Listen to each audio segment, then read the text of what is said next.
What's up, folks? It's your boy Bob Hollywood back with another exciting review.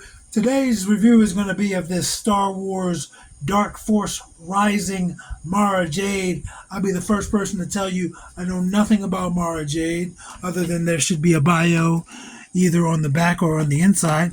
It's on the inside, and you see the figure there. She looks good. Redheads are always cool. It says, Mara Jade was once Emperor Palpatine's hand, his most trusted assassin.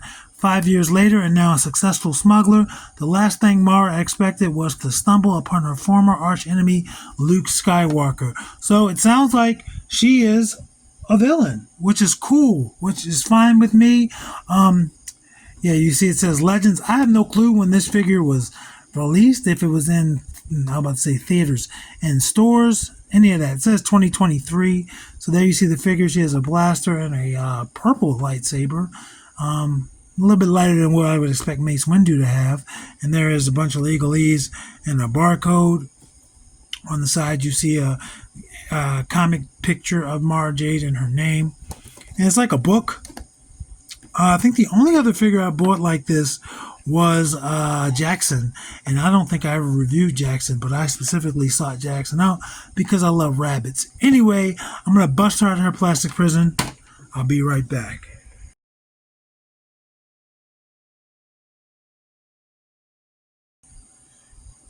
And we're back, folks, and you see Mara's purple translucent lightsaber. Let's look at the handle. Yeah, it doesn't mean anything to me.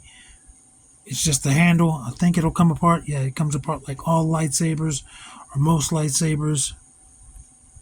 So if you wanted this handle with a different color blade, you could have that. If you wanted this blade with a different colored handle, you could have that. Before we try that out, we're also going to look at her gun. It's in her holster.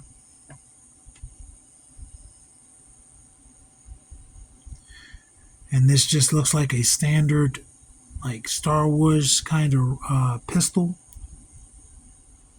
I can't say this one's for sure came with anybody else, but that style of pistol is pretty common in the Star Wars figures game. And she holds it no problem. Got a trigger finger. It's not quite straight like the way she's aiming it, but that's because I'm not adjusting her elbow at all. And I've dropped it, but let's pick up her lightsaber. I'm going to put it in that same hand. You saw that the blade wanted to come off just now. The blade is kind of loose. And I don't know if it's meant for her right hand or if it's meant for her left hand, but she's holding it. It's secure in there. But let's put it in her left hand to see if it's not the handle that's the issue. The blade just wants to come apart. Maybe I shouldn't have so eagerly taken it off. I was going to say that's much tighter, but then I would have been made a liar.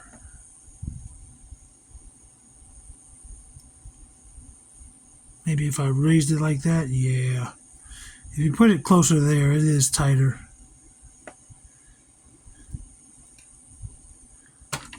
So yeah, the handle, silver with a little bit of black paint. Blade, translucent purple.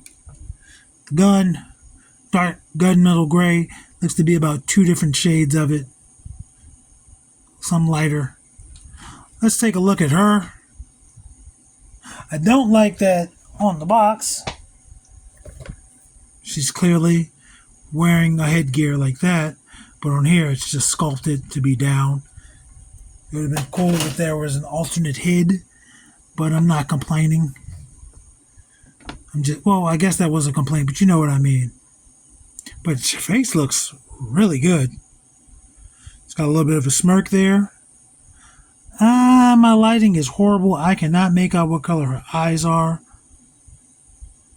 They're not green, I don't think. Maybe brown. But the hair looks good. I'm definitely going to have to try a head swap on like a Scarlet or something. Or a Black Widow. Might be too small, but we will see. And she's just got on like black. It looks like it could be leather.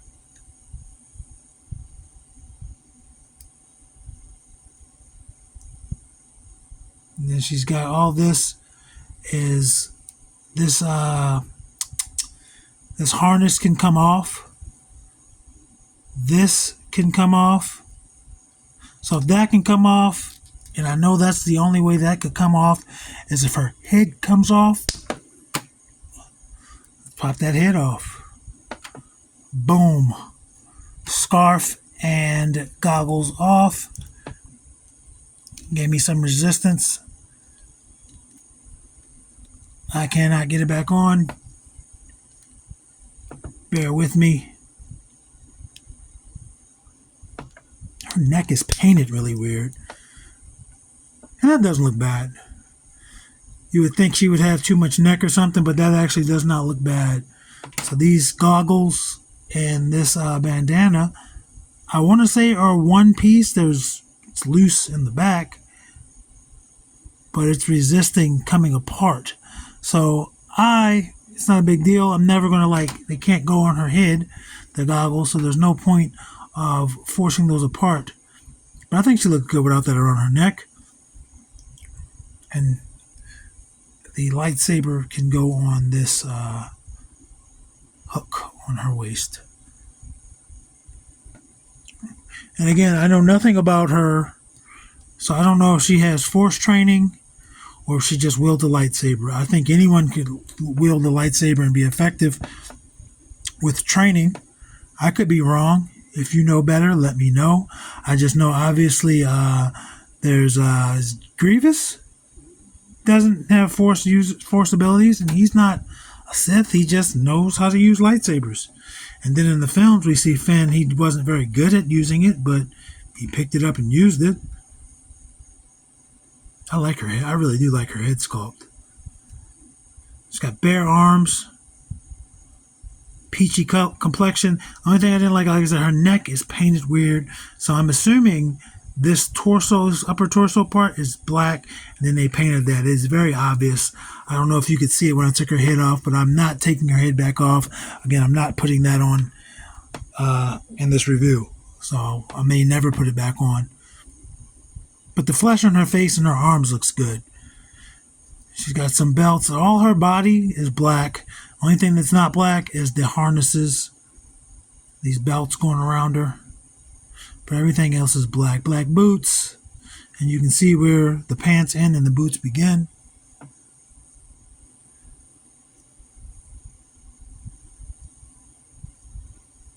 Yeah, and again, this harness could also come off. That's obviously much easier to get off. And she's got these beige colored gloves.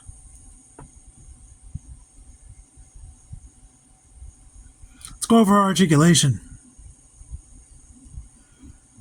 Head starts there, looks down a little bit. It's not going to look up at all from the starting position because of the hair. It's going to rotate, but you're going to have to work to get it over her shoulders, but it will rotate 360. Tilt, nods for you. T-pose is a T-pose. As you know, some figures can give you much better range of motion.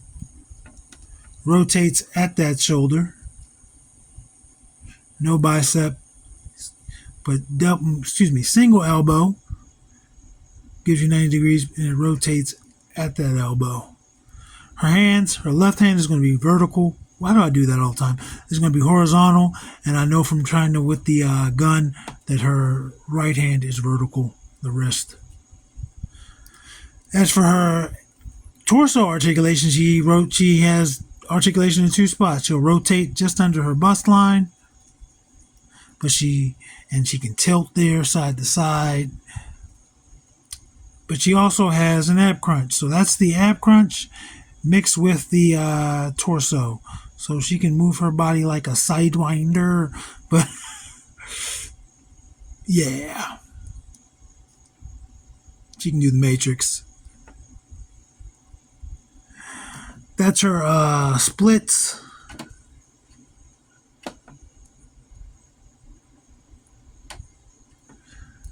And will she stand?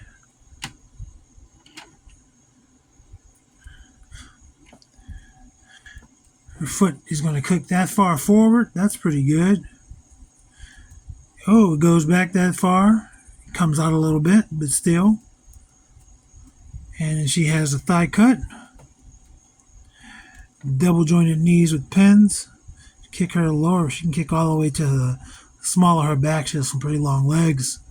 No boot cut. Fair, I guess. But she does have a forward-facing pin for a rocker. And it pivots. And she has peg holes. So, basic Star Wars female body. But I like that their arms are bare. But her head sculpt is great. I love it. She's beautiful. She has a beautiful head sculpt. Let me get her height for you. No, she's not standing completely straight, but she looks to be 5 3/4. Her hair is starting to blend in with the background, but she's 5 3/4. That red in the brick in the background. Let's bring in the review crew. Crew. Let's bring in another spacefaring person. And I only say that because Eternia is another planet separate from Earth. And that's Andra, and then that's Vixen. You want to focus on these ladies? You want to focus? Would you like to focus on these ladies? It does not. It does not want to focus on these ladies. But they're all tall, and they're both taller than her. She's just barely coming past their shoulders. Let's just go ahead and knock out the rest of the tall chaps. Or the tall chaps. The other two weren't chaps. But there's Roadblock. That's not Roadblock. Where's my mind? That's Titus O'Neil. And that's Roadblock. And again, in my personal time, I'm going to see if I can get a Scarlet head, or that head on Scarlet, or Black Widow, maybe a Jean Grey, just to see. Get the gingers popping. There is John Jones. And there is Devin. She's shorter than the both. She's going to be, I want to say she's going to be shorter than everybody, but that might not be the case. Let's see. That's her and Lando. And she's shorter than Lando. Her Star Wars brethren. And there is Eric Killmonger. Another man in all black. And for our final comparisons, there's Zedmore. Zedmore is taller. He's probably going to write his whole family and let them know. And then there's Lucio. And Lucio is taller because her hair. If I got to count her hair, I got to count his hair. And they're both taller than her. So I believe she was shorter than everyone in the review crew, which is a rarity when we're not talking 5-inch figures. So that's Mara Jade. Came with a couple of accessories. Really love that head sculpt. Amazing head sculpt. You can see it right there. Once again, that little smirk. Almost looks like a real person. But as far as I know, it's not modeled on anyone. Anyway, folks, thank you for stopping by. Thank you for being patient with me. Thank you for watching my videos and hitting that like button, because I know you're going to do it because you love me. You love my reviews. I will see you next time. Action figures speak louder than words.